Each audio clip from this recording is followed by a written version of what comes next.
everybody, and I think I'm ready to play. I ain't played all day long, but I think I'm ready to play.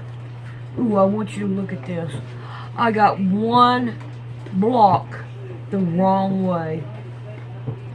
I don't think I got any other ones the wrong way, but we're gonna fix them to find out. So, there's my pencil. I'm going to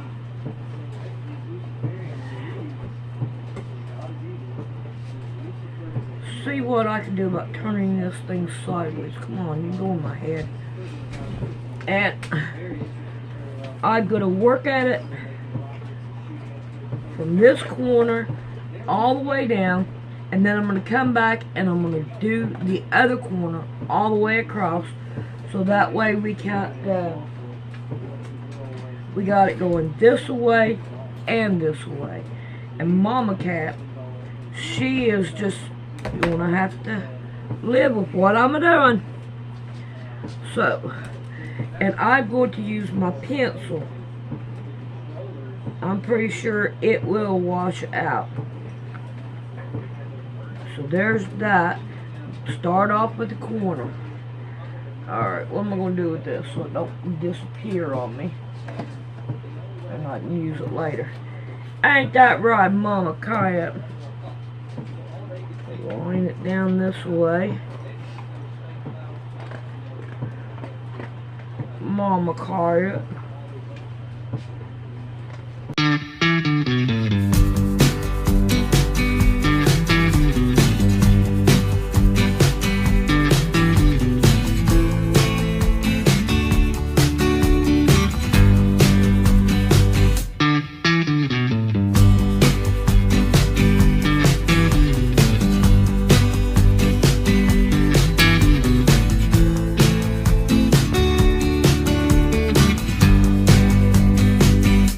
Again to the Midnight Ride. As always, it's my great honor to welcome each and every one of you to an episode of the Midnight Ride with myself and John Pounders. Tonight, the Trump Cipher.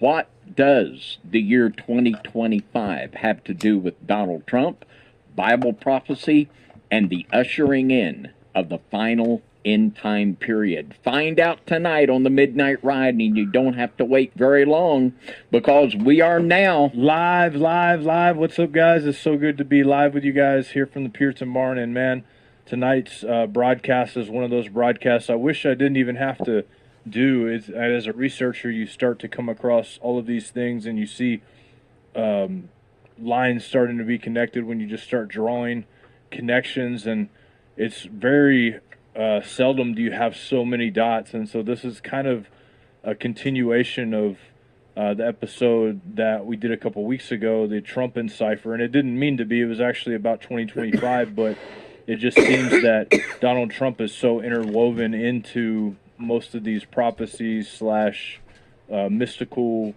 ideas, and it's just mind-blowing. So I'm excited to do this broadcast tonight. Let us know how you guys are doing. How's your week been, David? been very good, John. Been very good.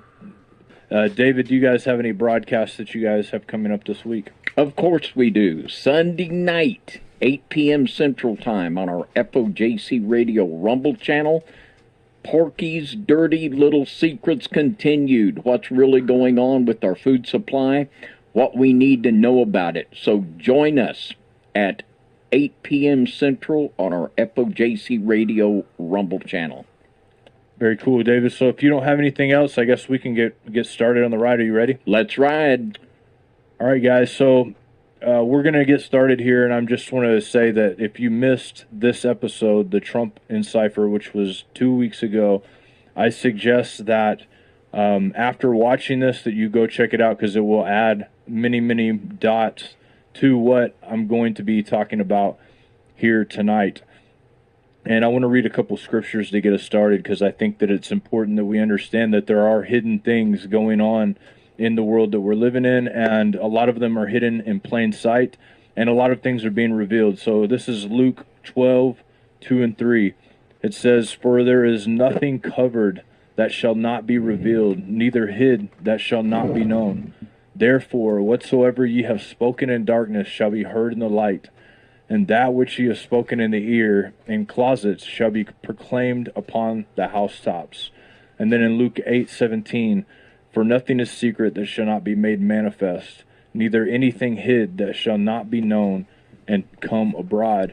And when I see those things, it really, there's a chance that you're feeling either happy to hear these things, or that it makes you shiver to hear these things. And there's a group of people out there in the world that shiver when they hear these words that Jesus spoke here, because this is, I believe we're in that time period where this stuff is coming to pass, and we're starting to see it unfold in front of our faces. And so I'm excited to talk about this and to just bring it out to the table, because I'm not making any predictions, nor am I going to give my opinion on what all this means together, because I don't really honestly know, but I can see that there's so many connections here that it's really hard to pass up the opportunity to speak about these things. And so I titled this episode 2025 Things You Need to Know.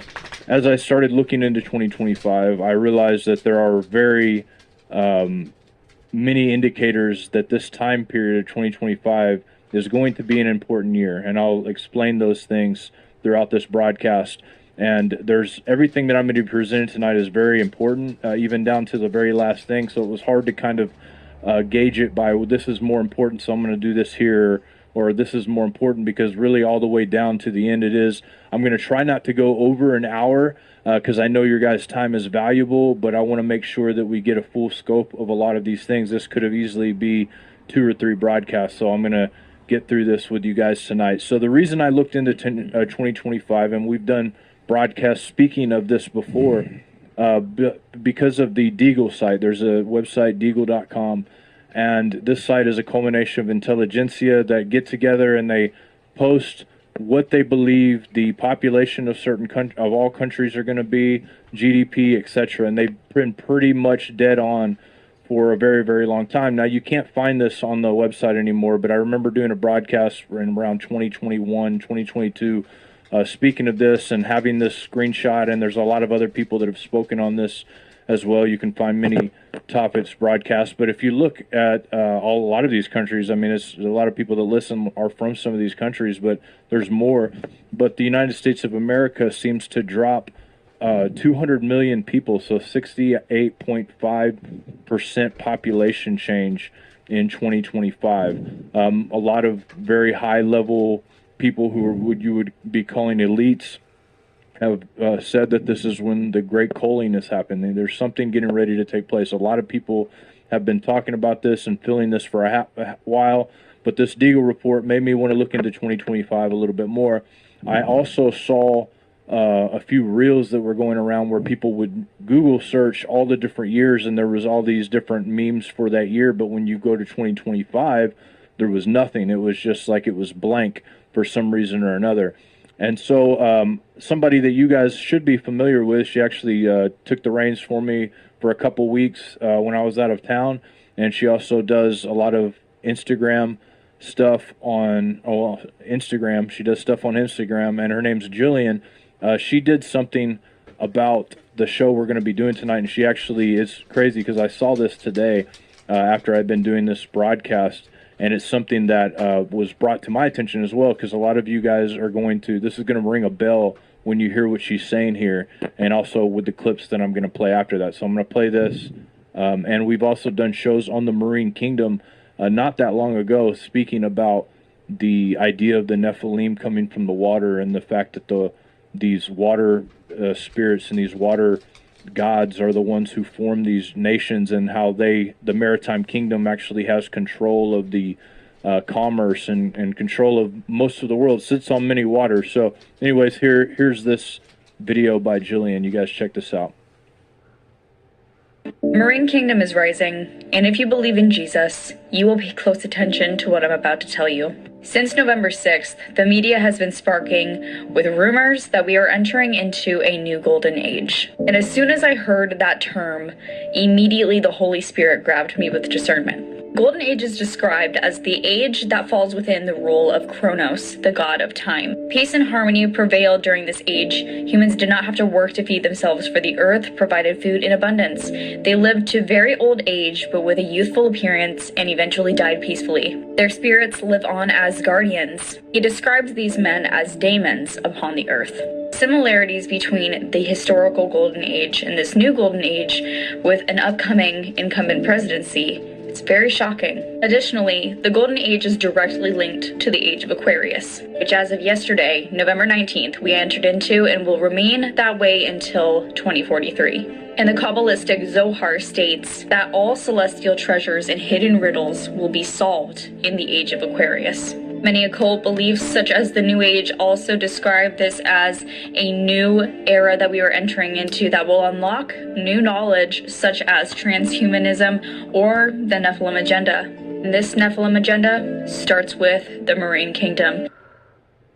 All right, so that's the video that she did. Very, very good video. Just kind of sums up a lot about this Age of Aquarius. I want to play one more video, David, and then I want to get comments from you before we move on to kind of the next section here. This video here is Donald Trump. We're going to play this real quick.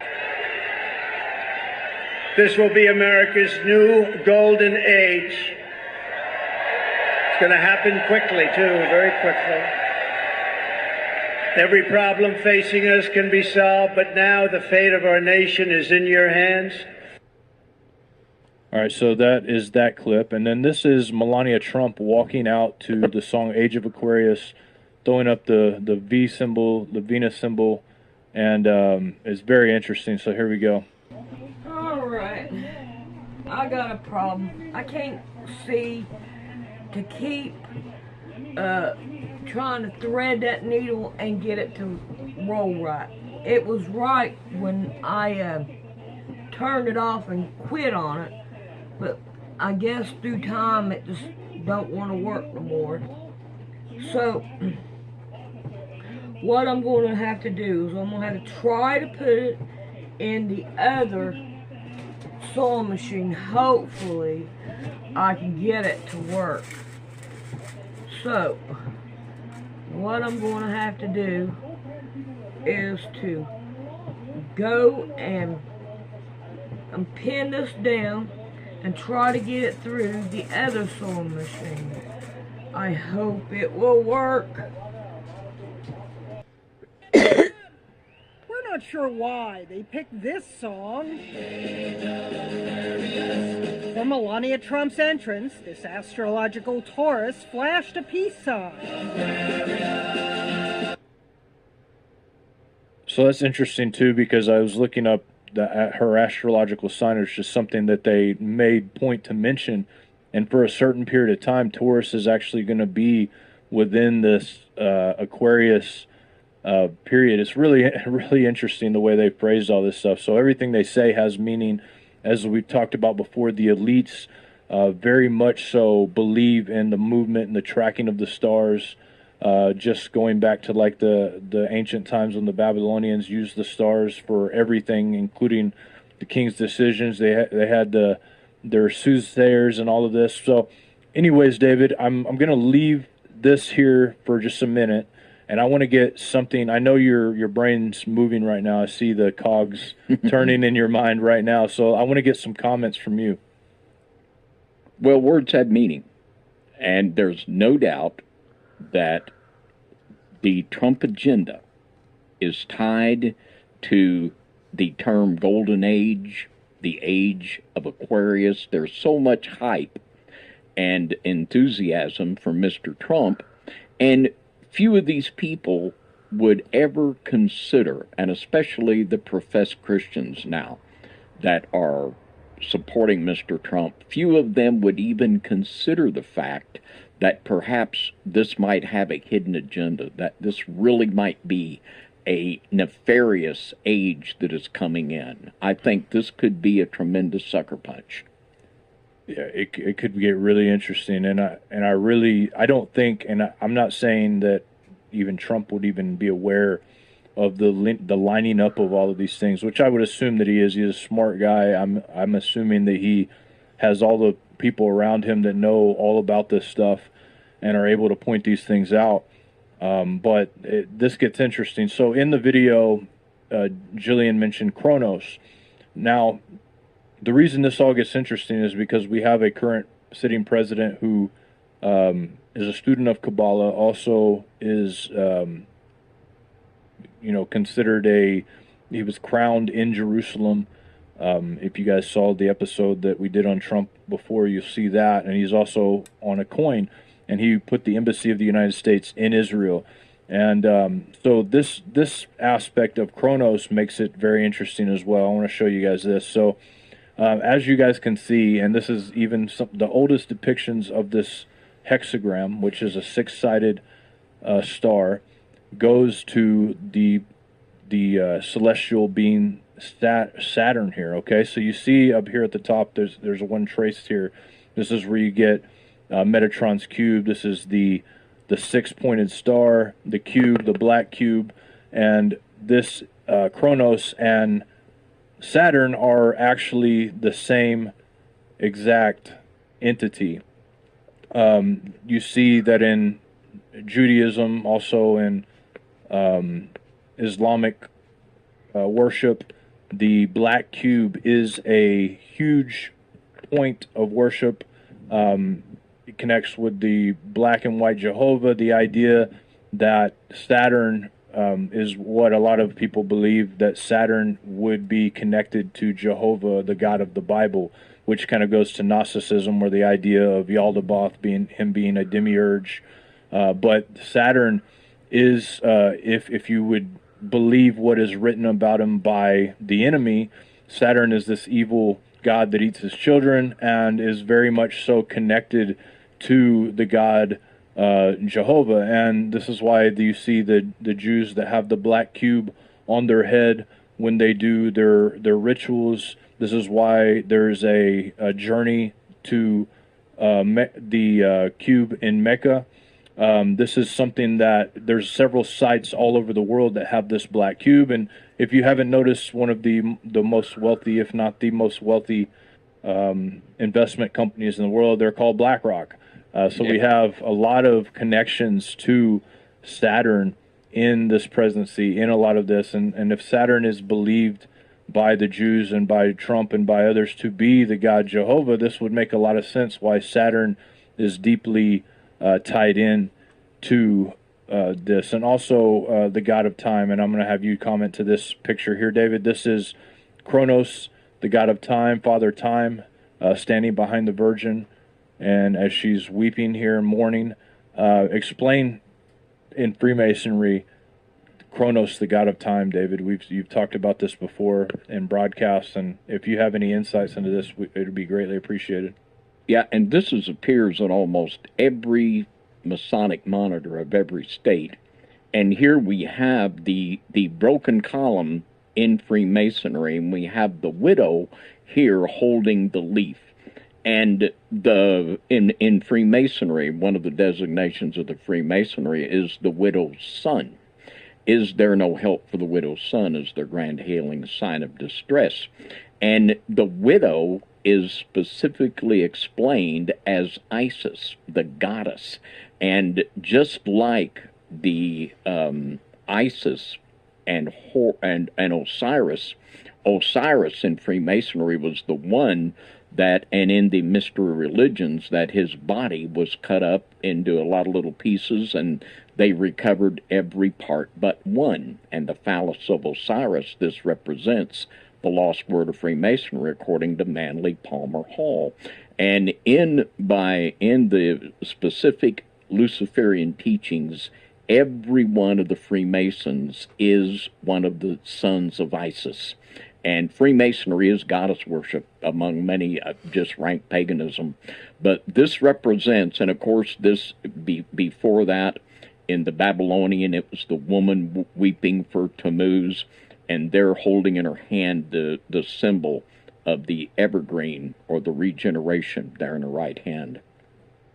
Yeah, it's interesting. Some of the most ancient depictions of the hexagram being used are in the Babylonians' rituals, where they would draw two triangles, one upward facing, one downward facing, creating this hexagon. They would draw the circle around the hexagon and stand in the middle to do hexes so that it would be a protection sigil for them from these dark entities that they're doing. But it's interesting to me that Kronos, Saturn, this whole idea really, it didn't really dawn on me so much that that Saturn may in fact be who the synagogue actually worships. They may believe that this is Jehovah, and the Bible does say that many would go in error in their ways, thinking the stars and the celestial beings are gods. But there is something unique about Saturn, which a lot of people believe that hexagram and these rings are actually some way broadcasting reality to Earth, because these rings, they don't really understand how they work, if they're like an antenna of sorts, to where it's broadcasting, and there seems to be a swirling mass going around, which makes Saturn unique and different in a lot of ways. So that's another reason I brought this up, because there's just something unique about Saturn. There's a scientist, he's passed away now, he wrote in the 1800s, Isaac Newton Vail was his name. Mm-hmm. And he wrote about and he documented from a lot of sources how that Kronos, Saturn, was the god that was worshipped in the antediluvian time, to whom child and human sacrifice was made to. Yeah. And his theory was, and it was a very good one, he expounds it I have a couple of his books, was that the reason why that they called the god Saturn is that before the flood, that the earth had rings like Saturn, and that the vapor canopy we read about in the book of Genesis, when it says the windows of heaven were opened, he believed that they were rings and that they collapsed in a succession of time. And that was his theory, and he had a lot of stuff to back it up. I found it deeply fascinating. It is fascinating, and that really kind of brings, there's this theory here, this fascinating theory that I heard, that kind of, I wouldn't say it backs up that theory, but it adds interest to it. So there are those that believe, in which you can see this in ancient texts, that Saturn was actually the original sun, because in the Babylonian Greek text they call it Helios, Ra, Sol, and also Shamash and Helios in the Greek. And so this is what it was called originally, and then it kind of transferred from Saturn to the sun that we have now, which I don't know if this is biblically sound or not, but I do know that in the New Age, in the New Time, in the Scripture, it talks about the sun being gone, and that God is actually the sun sitting there, and it will be the light for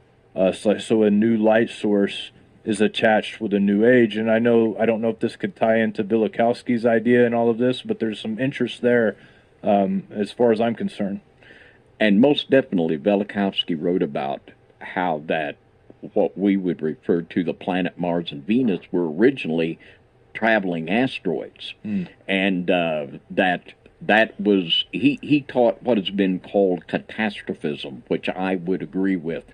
That instead of the changes in the Earth happening over millions and millions of years, that this happened because of catastrophes, and a lot of these were because of the erratic movement of the bodies in the second heaven. Yeah. And there's gobs of text to where the sky, as was described by the Egyptians and the Babylonians, is not the same that we see today.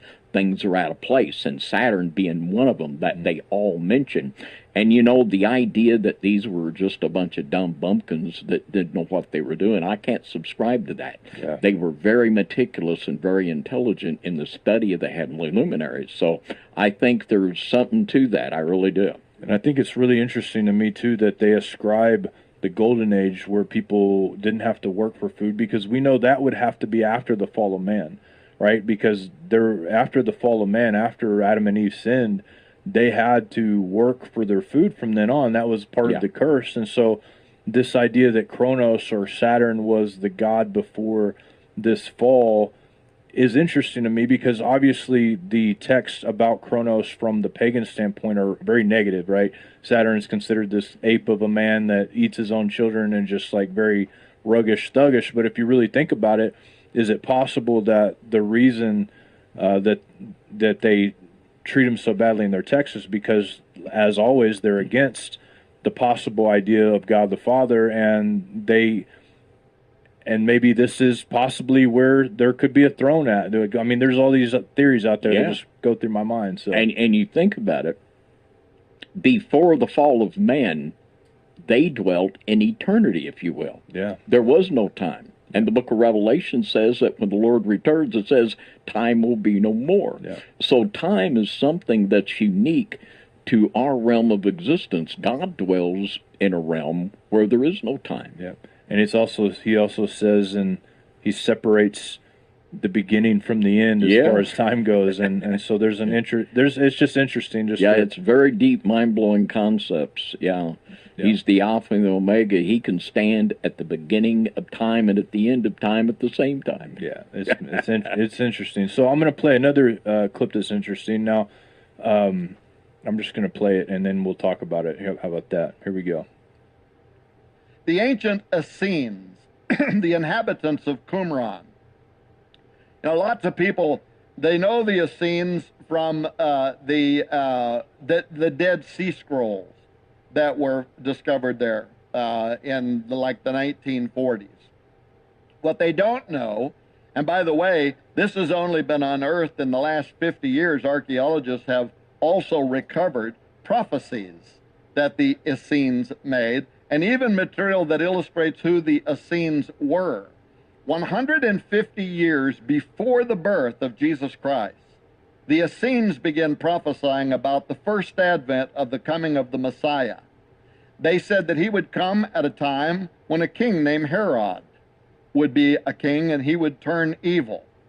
They said he would die in the year 32 AD, which is what scholars believe exactly happened. They said he will die not only for Jewish people, but he will be sacrificed for the Gentiles as well, and give birth to an age of grace that would extend for a period of 2,000 years. The list literally goes on and on. We're going to produce a documentary film in 2021 about all of this. But why am I bringing this all up now? Because they also prophesied this, that mankind, now this was over 2,000 years ago, these highly accurate prophets called the Essenes who lived in Qumran, they predicted that mankind will enter its final age. Guess when? In the year 2025. There are a massive amount of indicators that 2025 is a pivotal year that the world needs to be paying attention to. Now, I don't agree with a lot of the stuff written in that book that Tom Horn. In fact, I haven't even read it, but I know he's got a very dispensationalist outlook, etc. But the idea that 2025 is even mentioned in Essene prophecies is something interesting to me. I know that another book was written about the lost or hidden Qumran prophecies by Josh Peck, which I'd be interested to read further. If anybody else has any ideas on these prophecies or can point me to exactly which ones they are, I'd be very interested. But I wanted to include that because actually Tom Horn, you've got this book over there, David. He wrote a book, if you'd hold it up, it's called Zeitgeist 2025. And so Tom Horn believed, based off of what I could understand about what he believed, and let me pull this slide up here. He believed, then I'm just going to read his quote here. It says, assuming for the moment that I am right, and that the asteroid Apophis is the biblical wormwood, and therefore 2029 represents a time around the middle of the Great Tribulation period when the trumpet judgment begins, Monday, October 13th, 2025. So he even put a date down there. Would be the approximate start date of the 7 years of the tribulation foreseen in Scripture, Revelation 7:14, Daniel 12:1, and this is from his book, also The Lost Prophecy of Qumran and the Return of Old Saturn's Reign. So I didn't realize this, but he also connected Saturn into this as well. David, I don't know, you've got the book there. Have you read it? And if you have, do you have any quotes from it that could add to what we're talking about here? Well, I have Mr. Horn's book, Wormwood, which he believes that the asteroid Apophis is going to come in the middle of the tribulation period. And Mr. Horn, being a dispensationalist, he's going to look at the material that I would, and is going to come to vastly different conclusions because he's looking at it through the lens of dispensationalism, the 7-year tribulation period, pre-trib rapture, and all of the things which I reject. Also rejecting the heliocentric cosmology and NASA. You know, these calculations are based upon NASA statistics, which, you know, NASA is not a straight answer. So my view of NASA isn't very benevolent either. So I yet remain to be shown that that is in the Qumran prophecies. I'm going to have to be from Missouri here.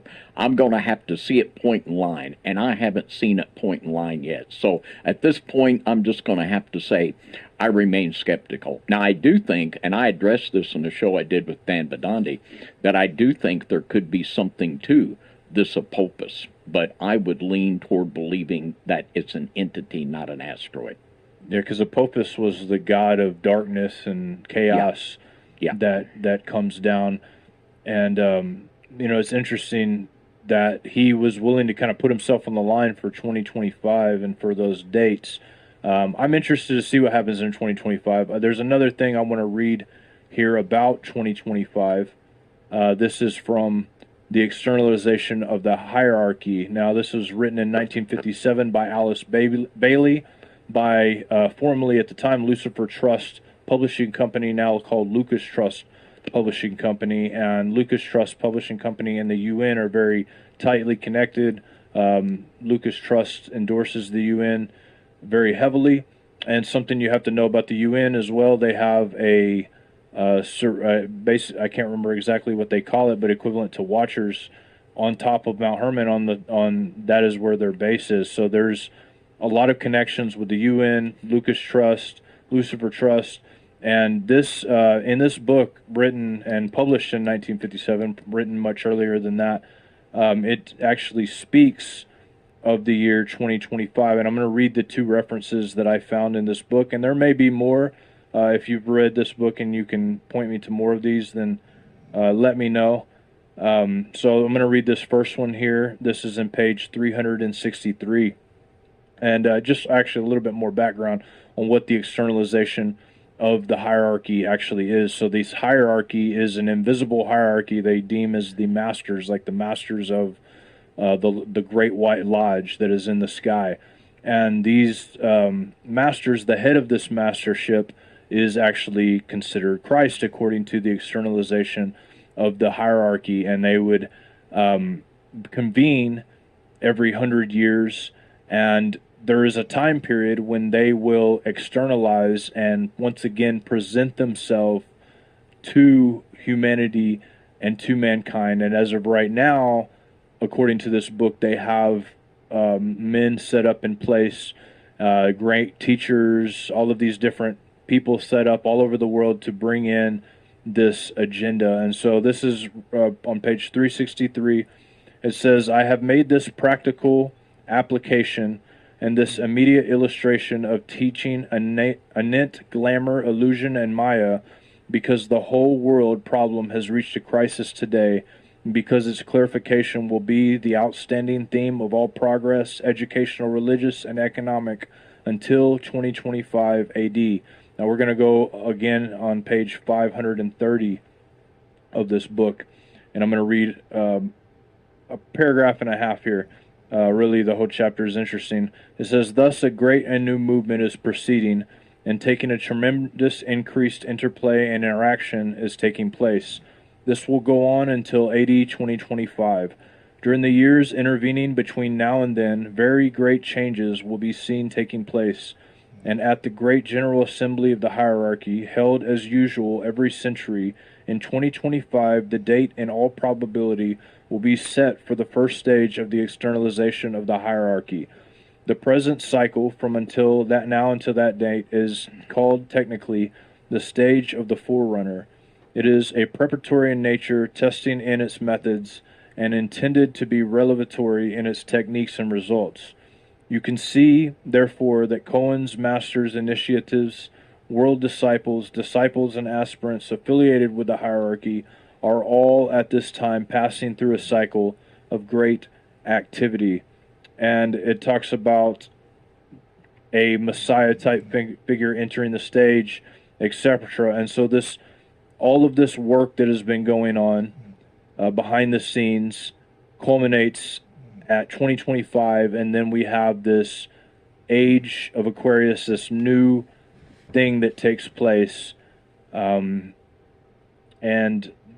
this book in general is a book that very much so is the world leaders are invested in seeing come to pass.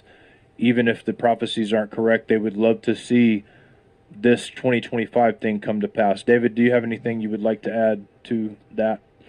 Well, it's really amazing that Alice Bailey, who is the queen of the New Age movement, as connected as anyone can, here prophesies that 2025 is their year, when their guys are going to show up and take over, if you will.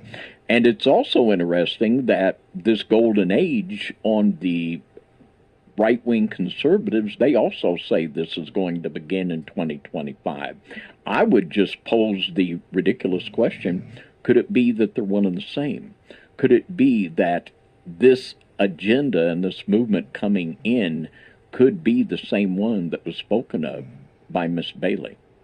Well, we're going to see a little bit more about that agenda here in a minute once we get kind of into it. But David, you've done a lot of shows about the Theosophy, about Alice Bailey, for instance. You actually just gave me another book here today by these people because you had an extra one. So tell me more about their idea of what Christ is and what this Messiah figure is. Before we go further, I'd like to kind of understand, because I haven't read all of their literature, I've read some, what do they see as the Christ? Because it seems like, from what I read in this book, there's this tendency for them to say that Christ is the same Christ that's in the Bible, but then there's also this different names that they give him, almost like he's an avatar. Yeah. So explain that to me, please. Yeah, they believe in the manifestation of the avatars, and they have many that they look to, Kuthumi,